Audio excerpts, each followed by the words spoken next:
அக்கிரமம். இரண்டாவது, ஒரே பாவத்தில் சாய்ந்து இருப்பது அல்லது ஒரே பாவத்தில் அடிமைப்பட்டு இருப்பது ஒரு அக்கிரமம். பாவம் அழிவை கொண்டு வராது, ஆனால் அக்கிரமம் எதை கொண்டு வரும்? நினைவை கொடுத்த ஆண்டவர் சொல்கிறார், நினைவே மக்கள் செய்த அக்கிரமம் என் சமூகத்தை எட்டினது. பாவம்னு ஆண்டவர் சொல்லல. அந்த மைக்கு சவுண்ட் வைடா, இப்ப அந்த மைக்கு மாதிரியே சவுண்ட் வைங்க. சர்ச்சில் பேட்டரி இல்லையானே? பேட்டரி இல்லைன்னா வயர் மைக்காவது இருக்கா? நட்சத்திர வயர் மைக்காவது கொடுங்க. உங்க பேர் பதிஞ்சிட்டு நட்சத்திரம் அப்படின்னு எல்லாருக்கும் பதிஞ்சிருங்க. ஒரு பாவத்தில் சாய்ந்திருப்பது அல்லது ஒரு சிலரை பாருங்க ஒரே பாவத்தை மீண்டும் மீண்டும் செஞ்சுட்டு இருப்பாங்க.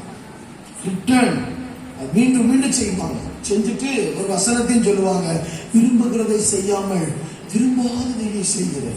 அப்போ ஒரே பாவத்தில் சாய்ந்திருப்பது ஒரு பாவம், அக்கிரமம். பாவம் இல்ல, அக்கிரமம். சோதம் குமாரா எந்த பாவத்திலே சாய்ந்திருந்தார்கள்? ஒரு நிச்சயம். இந்த பாவம் ஒரு நிச்சயம். அப்போ ஒரே பாவத்தில் சாய்ந்திருக்கிறது அக்கிரமமாய் மாறி எங்க எட்டுகிறது? தேவ சமூகத்தை எட்டுகிறது. கர்த்தர் அழிவை கொடுக்கிறார். சரியா? மூணாவது, அக்கிரமம் என்றால் என்ன? பாவம் ஒரு குணமாக மாறுதல். பாவம் ஒரு குணமா மாறிடும். சொல்லுவாங்க, என் மாப்பிள்ளை கிட்ட எந்த கெட்ட பழக்கமும் கிடையாது, ஆனா கோபப்படுற ஒரு குணம் இருக்கு. பாவம் ஒரு குணமாக மாறுதல் என்று அக்கிரமம். ஒரு சிலர் பாருங்க, இந்த குறை சொல்றது ஒரு குணமாவே மாறிடும். எப்படி? பெண்கள் வாயிலிருந்து வரவே வராங்க. குறை சொல்றது ஒரு குணமாவே மாறிடும். நான் சொல்றேன், பாவம் ஒரு குணமாக மாறுதல். இதுக்கு மேல எந்த டெஃபினிஷன் கொடுக்க? மூணு. ஃபர்ஸ்ட் சொல்லுங்க. ஒன்னு என்னது? குற்றம் செய்யும் பாவம். அதாவது அக்கா, நம்ம ஒரு பாவம் செஞ்சோம்னா நமக்கு நெஞ்சு என்ன குத்தணும். ஆஸ்பத்திரி ஒரு பாவம் செஞ்சா என்ன பண்ணணும்? கன்னடப்பட்டக்கா சொல்லுங்க, என்ன பண்ணணும்?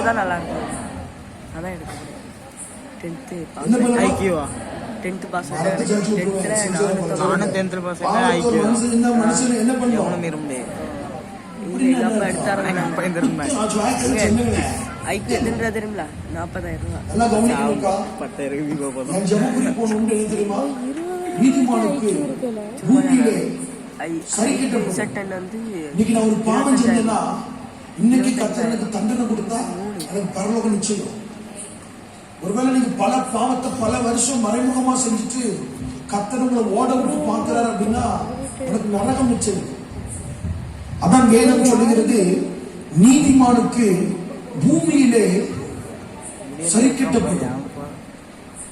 நீங்க தப்பு, இப்ப நீங்க நல்லா கவனிக்கல, ஒரு ஸ்கூல்ல ஒரு டீச்சர் ஒரு பையன் செய்யற தப்புக்கு உடனே அவனை அடிச்சுக்கிட்டே இருந்தா அவன் நல்லது. அதே அந்த டீச்சரும் ஒரு சேரோ இவன் செய்யற பாவத்தை கொஞ்ச நாள் கண்டுக்கிடாம இருந்தா ஒரு நாள் கையில மாட்டும் போது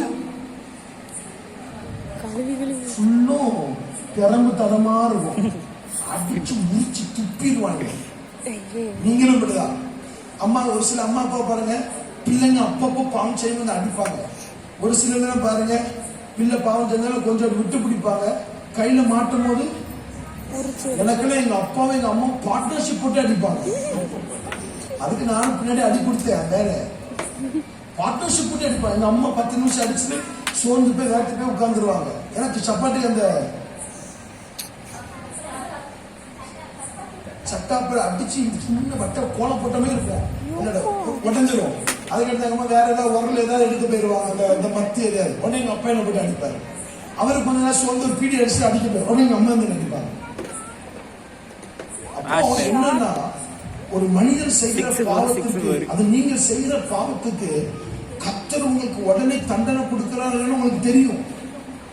நீங்க பல நாள் நாடகம் பார்த்துட்டே இருக்கிறீங்க, கர்த்தர் உங்களை விட்டுட்டே இருக்காருன்னா உனக்கு நரகத்துல போட்டு மிதி மசாலா கூட்டு வைக்க போறாருன்னு அர்த்தம். நீங்க செய்த பாவத்திற்கு உடனே தண்டனை வரணும். நீங்க ஜெப குறிப்பதை மாத்தணும். ஆண்டவரே, நான் ஒரு தப்பு பண்ண முதலாவதே என்ன பண்ணிருங்க, தண்டிச்சிருங்க. ஏன்னா நீதிமானுக்கு தான் பூமியில சரிக்கிட்டப்படும், அக்கிரமக்காரனுக்கோ துன்மார்க்கனுக்கோ அல்ல. சரியா? அப்ப ஃபர்ஸ்ட் குற்ற உணர்வு இல்லாமல் செய்யும் பாவம் ஒரு சொல்லுங்க, அக்கிரமம். இரண்டாவது என்னது? ஒரே பாவத்தில் சாய்ந்திருப்பது அல்லது ஒரே பாவத்தில் அடிமைப்பட்டிருப்பது ஒரு அக்கிரமம். மூன்றாவது, பாவம் ஒரு குணமாகவே மாறும். கேட்டா என்ன தெரியுமா சொல்லுவாங்க? அப்பனுக்கு கோபம் இருந்தது, பிள்ளைக்கு கோபம் வரும், அப்படி வராது. பாவம் ஒரு குணமாக மாறி, அப்போ இதுதான் அக்கிரமம். சரி, அக்கிரமத்தை குறிச்சு வேதம் என்ன சொல்லுகிறது?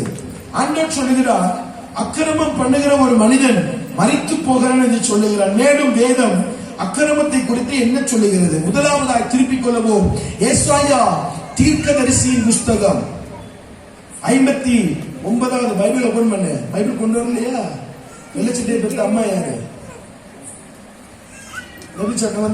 நான் மாடா புதிய முத்துற சொன்னோம்ல, பிள்ளைகளுக்கு பைபிள் கொடுத்துடணும்னு. எங்க இப்படி பண்ண நண்டு வருது, நன்றி வருது.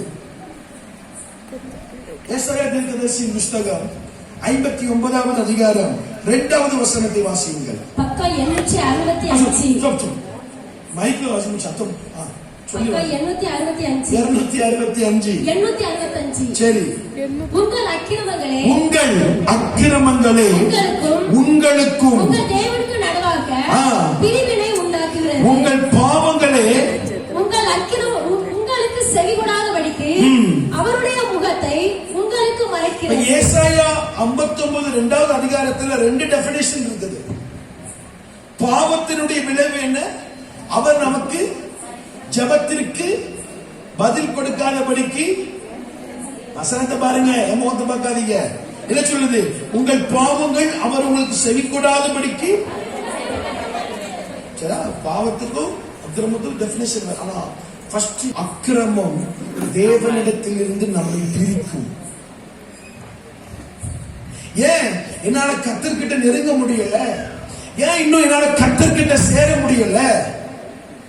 எல்லாரும் சொல்றாங்க, ஆவியானவரை பார்க்கிறோம், வானத்திலிருந்து தூதர்களை பார்க்கிறோம், தேவ பிரசன்னம் இறங்குகிறதை பார்க்கிறேன், இன்னும் ஆண்டவருடைய சத்தத்தை கேட்கிறேன்னு நிறைய பேர் சொல்றாங்க. ஓ, அப்படின்னா ஊழியக்காரன் கூட மட்டும்தான் கர்த்தர் பேசுவாரா? அப்படி அல்ல. ஏன் என்னால கர்த்தர்கிட்ட இன்னும் சேர முடியல? இன்னைக்கு நிறைய பேரு ஆவிக்குரிய விவாகரத்து பண்ணப்பட்டு இருக்கிறோம். சொல்லுங்க, ஆவிக்குரிய விவாகரத்து. விவாகரத்து பண்ணும்போது நீதிபதி சொல்லுவாரு, சாகர வரைக்கும் பொண்டாட்டிக்கு என்ன கொடுக்கணும்?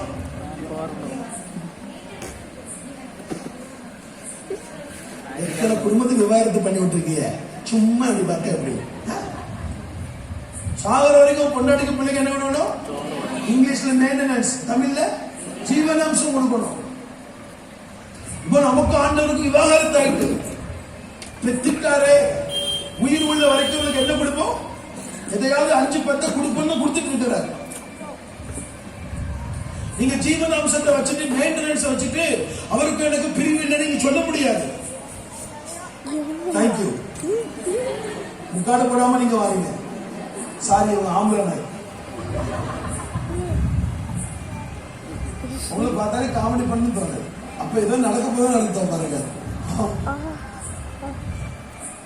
இப்போ விவாகரத்து ஆயிட்டு எனக்கும் என் மாப்பிள்ளைக்கும் சம்பந்தம் இல்லை.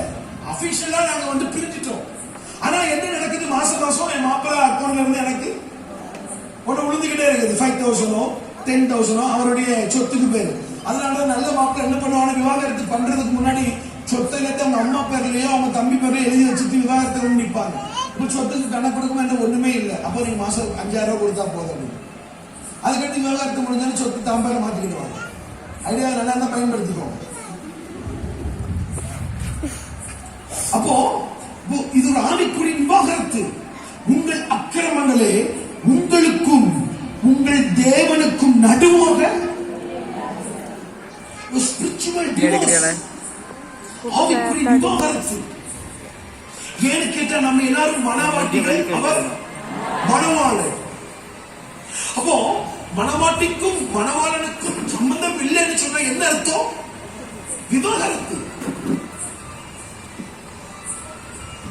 ஆமா பாஸ்டர், நான் ஜெபிக்கிறதே இல்லை, ஆனாலும் என் வீட்டில் ஒரு குறைவும் இல்லை. எஸ், குறைவு வைக்க மாட்டார். ஏன்னா ஒரு காலத்தில் அவரை நேசித்தார், ஒரு காலத்தில் அவரை காதலித்தார், ஒரு காலத்தில் அவருக்காக லாபம் என்று நினைத்த எல்லாவற்றையும் நஷ்டம் என்று நினைத்தார். சோ கிருபையை கொடுக்கிறார். அவன் வேதம் சொல்லி நல்லோர் மேலும் தீயோர் மேலும் மழையை அரிசிக்க பண்ணுகிறார். ஜெபிக்கல பல வருஷம் ஆசை தீர முழங்கால் போட்டு ஜோத்து குத்தி கத்தி ஓன அபிஷேகத்தில் நிரம்பி ஜோமணி பல வருஷம் ஆகுது. ஆனா இன்னைக்கு என் அக்கௌண்ட்ல பணம் வந்துகிட்டே இருக்குது. காரணம் நல்லோர் மேலும் தீயோர் மேலும் அவர் தன்னுடைய மழையை அரிசிக்க பண்ணுகிறார். தேங்க்யூ. ஏன்னா அவர் வராந்தரத்தில் விலங்குகள் கூட என்ன பண்ணாரா? செஞ்சு விட்டார். நல்லோர் மேலும் தீயோர் மேலும் மலையை வர்ஷிக்க பண்ணுகிறதுனாலதான் நான் ஜெபிக்கிறதுனால என் வீட்டுல அடுப்பு இருக்குது. அவன் சொல்ல மாட்டேங்க பார்த்தீங்களா? நான் ஜெபிக்கிறதுனால என் வீட்டுல அடுப்பெரிய காரணம் என்ன? நான் ரொம்ப நல்லவனுங்கிறதுக்காக அல்ல, நான் பரிசுத்தத்தில் பெயர் போனவனுக்காக அல்ல, திருச்சபையில எல்லாவற்றையும் முன்னிருந்து செய்கிறேன். இந்த சுண்டக்கால் அவர் அங்கு செல்லாது. ஏதோ எஸ் என்னுடைய சாயலை உண்டாக்கிட்ட, சரி போ வருகையில பார்த்துக்கலாம் அப்படின்னு விட்டு வச்சிருக்கிறார். அப்ப சொல்லுங்க, அக்கிரமம், சொல்லுங்க, அக்கிரமம் தேவனுக்கும் எனக்கும் நடுவாக பிரிவினையை உண்டு பண்ணுகிறது. அல்லேலூயா, சத்தமா சொல்லுங்க அல்லேலூயா. அப்போ அக்கிரமம் முதலாவது பாயிண்ட், அக்கிரமம் தேவனிடத்திலிருந்து நம்மை பிரிக்கும். இரண்டாவது திருப்பிக் கொள்ளலாம். சங்கீதம் 66வது புஸ்தகம் 18வது வசனம், 66 சங்கீதம் 18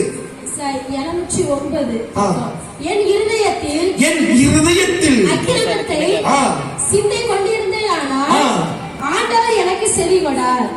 இரண்டாவது எழுதிக் கொள்ளுங்கள், அக்கிரமத்தின் ஜபத்திற்கு தேவன் செவி கொடார். அல்லேலூயா, சத்தமா சொல்லு.